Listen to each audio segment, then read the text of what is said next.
Welcome guys. In this video I'm going to show you how you can set up a bundle discount for Vinted.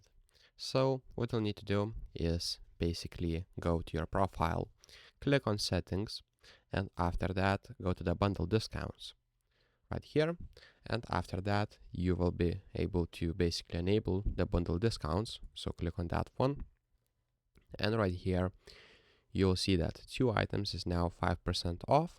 You can select those percents custom, like 50, 40, 30, and etc. And basically for the 3 items you can select same as that, and for the 5 items same as that too.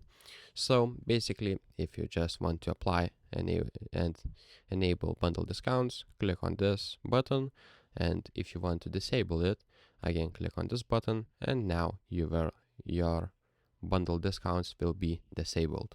So if this video was helpful, please make sure to subscribe to Guide to Everything, comment down below for the algorithm, and see you in the next one.